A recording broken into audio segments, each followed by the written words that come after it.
Hello, y'all. Hello. It is Saturday night, and of course, we're on night 4 of my 30-day challenge. Just because it's Saturday does not mean that I get away without putting my video out today. So, as we approach my Sister's Keeper event, September the 16th, 2023, we're going to continue to talk about the women of the Bible. Tonight, our topic is the woman with the issue of blood.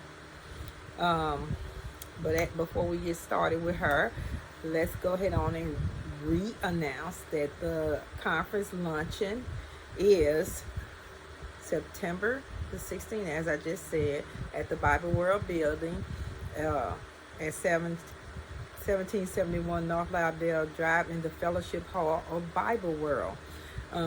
I will put the flyer up along with my video on my Sister's Keeper ahead or after this video, whichever way I post it. But please keep looking, keep us in mind. Will you be there? It costs $150, but it's a self-care Saturday. It's a day to take care of you, to come have fellowship. We're gonna have food, fun, prizes, and information. So we're going to have a full course meal. That means soup, salad, main course, and dessert. Everybody loves dessert. So we're going to have it all there for you guys. So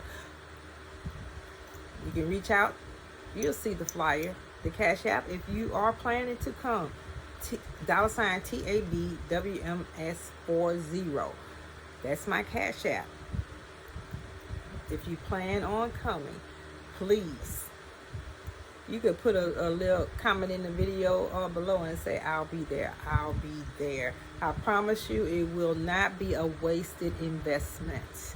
Okay, the woman of the Bible tonight that we will be talking about is the woman with the issue of blood.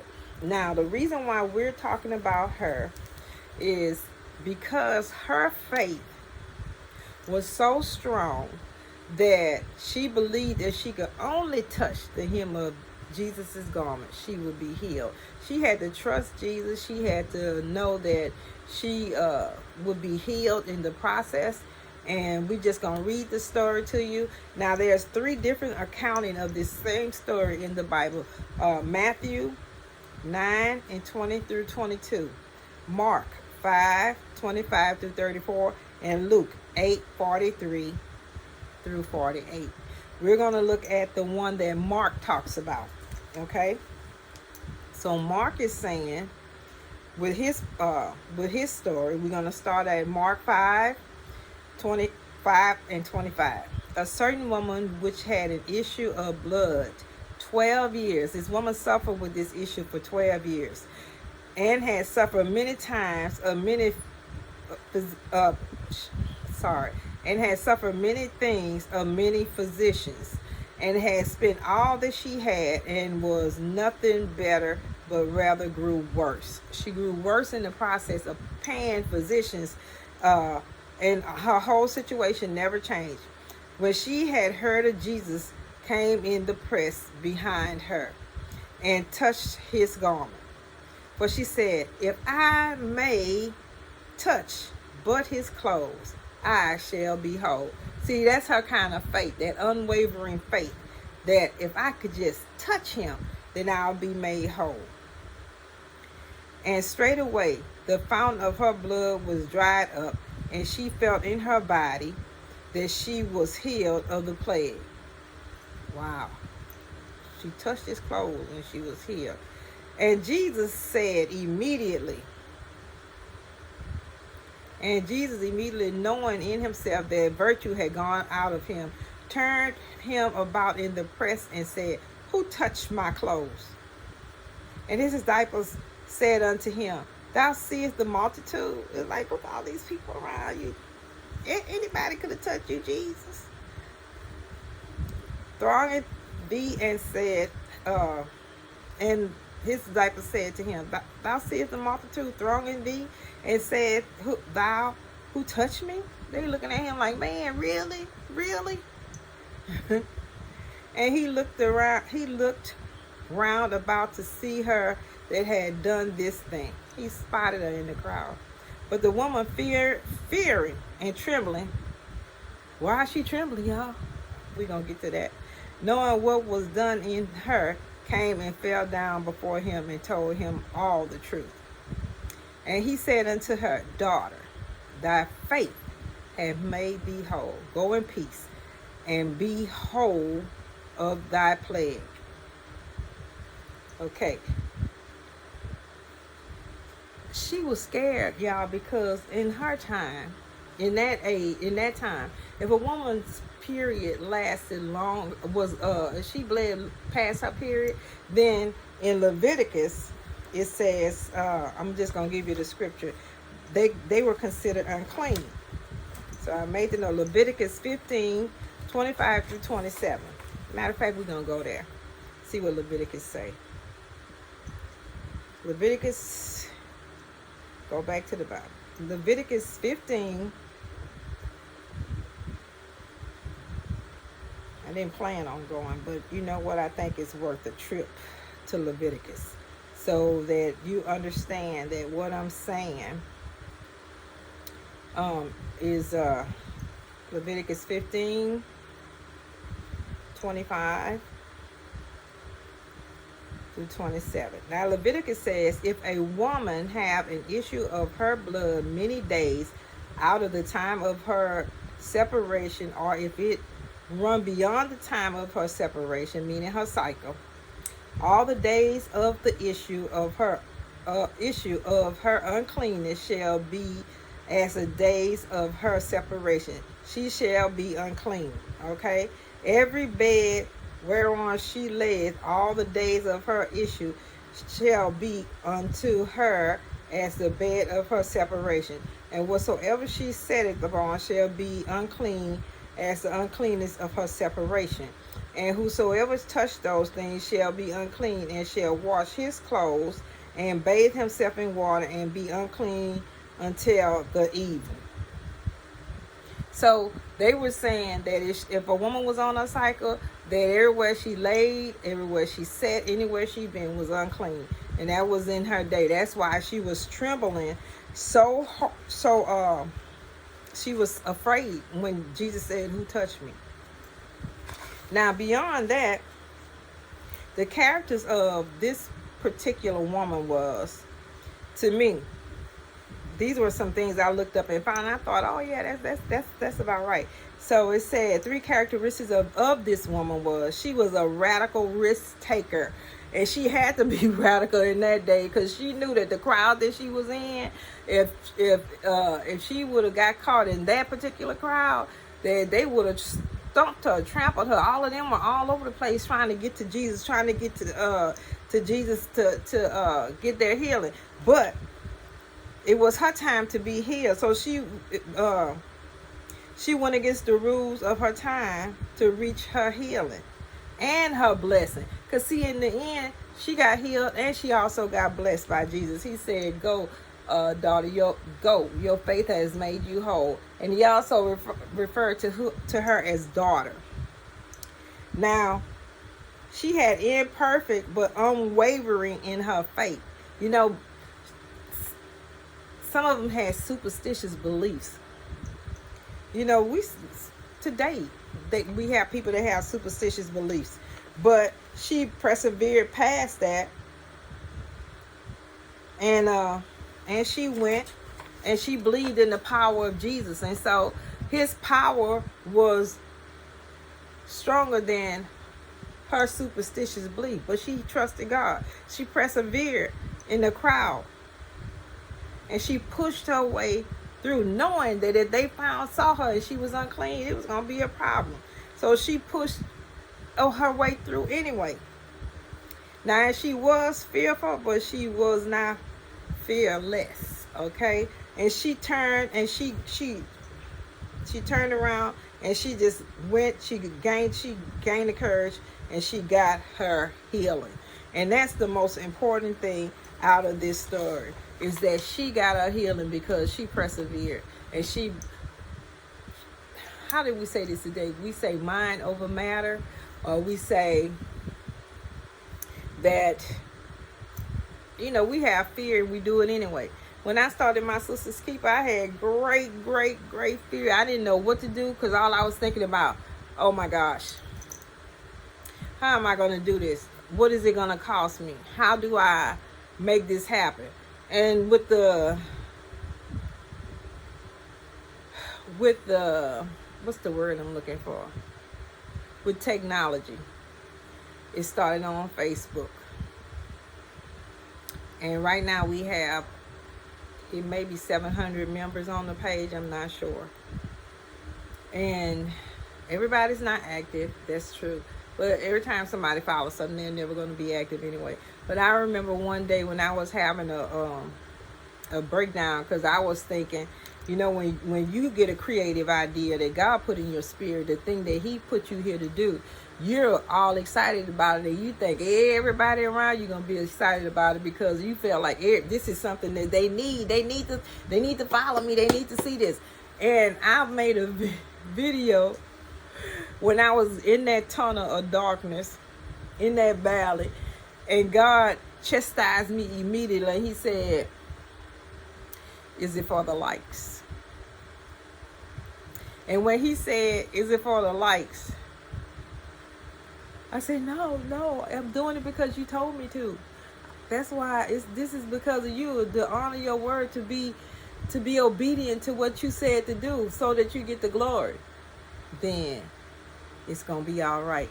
And I'm telling you, even now, do you think this event that's been created, that I'm the facilitator of, the luncheon, the women's conference, that's about me? No, it's not about me. It's about him. He gets the glory from this. So if don't but 2 people show up,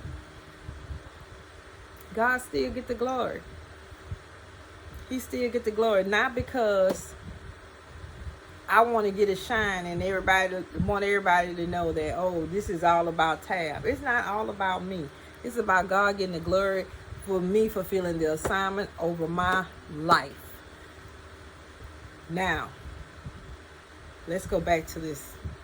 Now, another thing, a few other things that I gained from this woman is that true faith arrests God's attention. When we truly in our faith, when our faith is strong and we are trusting and believing what God is saying, true faith will get God's attention.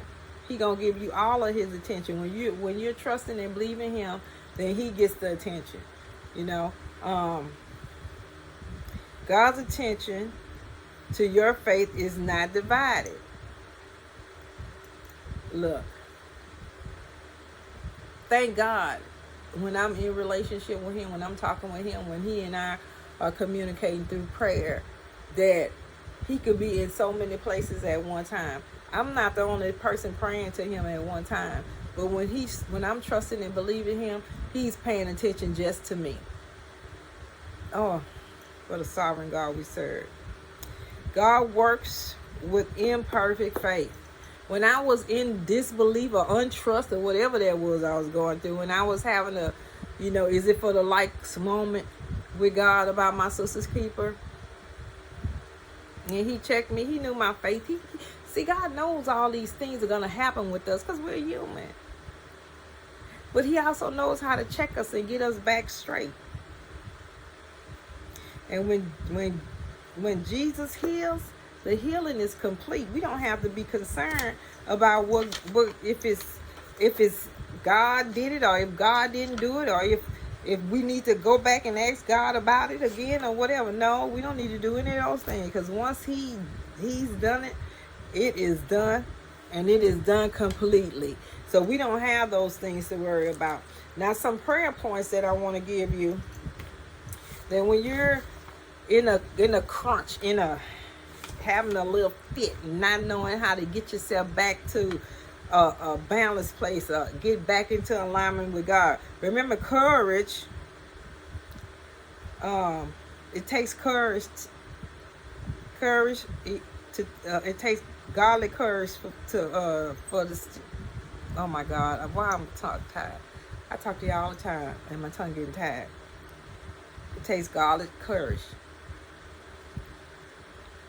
for the steps of faith. Faith takes courage. I don't know why I tied that up like that. Faith takes strength. Through difficult situations, faith is going to take some strength. Lord, I live that every day.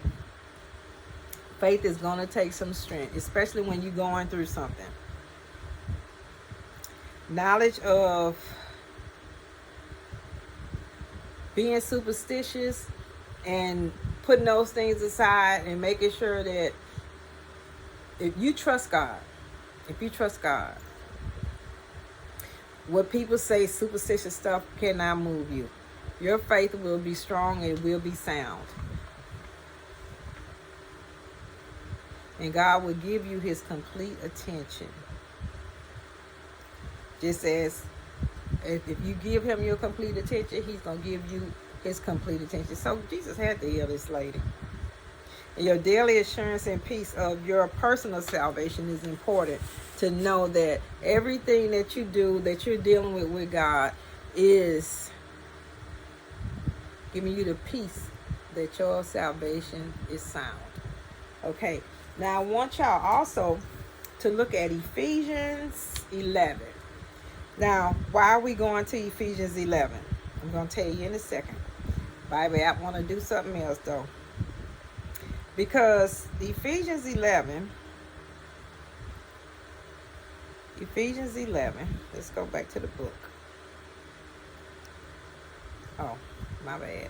Ephesians 11 tells you this, and I had a sign like y'all in my classroom. But anyway, Ephesians 11 says,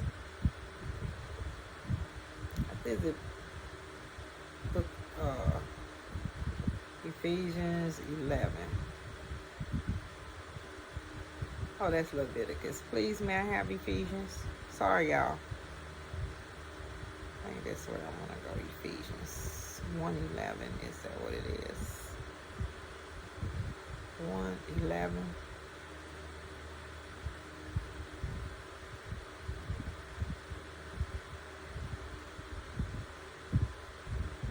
I may be giving y'all.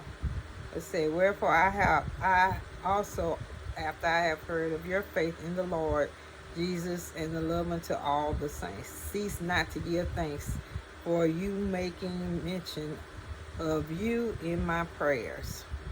That's not it. That's not it. But anyway, I can't remember right now.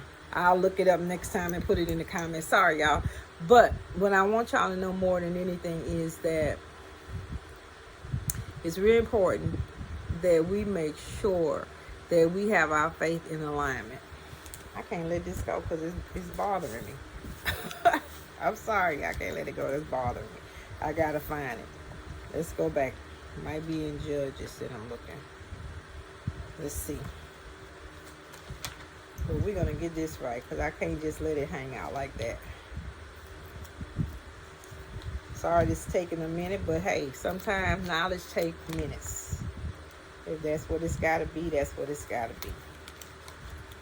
Oh, and our co-host, he just sitting down here, being a good boy.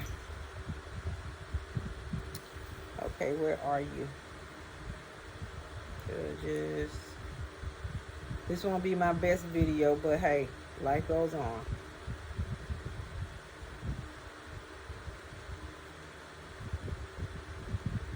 Everyone's Hebrews 11. Maybe I was looking in the wrong thing. Hebrews 11. It may not be it either. I don't know. Hebrews 11.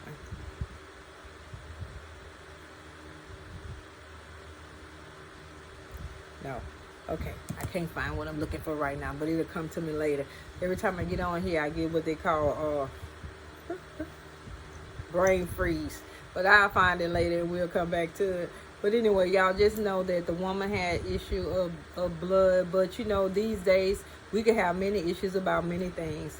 And her issue was blood. Your issue could be, you know, well, my current situation. My issue is my husband is sick and I'm taking care of him through his illness. You know, your issue could be oh, I don't have enough to pay my bills. Your issue could be I'm losing my house. I can't feed I'm about to be homeless. I don't know what your issue is. But just keep the faith and know that God is with you at all times. The answer is going to come. If we really trust him like we're supposed to trust him, then God going to give you the answer that you need. Sometimes losing means winning. I know that sounds crazy, but the things we try so hard to hold on to, I say this all the time because I just believe it to be true. That when you close your eyes, all this accumulation of stuff is just going to be here for them to put in the trash or fight over. Because there shall never, ever, ever be a U-Haul chasing a hearse. That I can promise you. So, just so you know, God is able. Trust God. And he will heal all your wounds.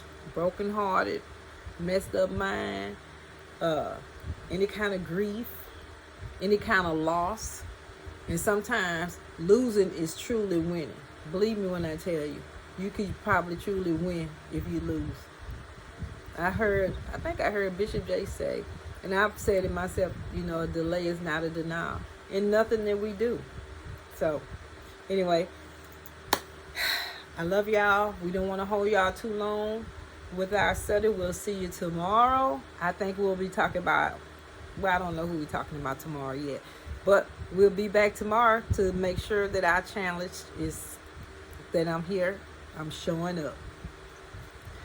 Y'all have a good day.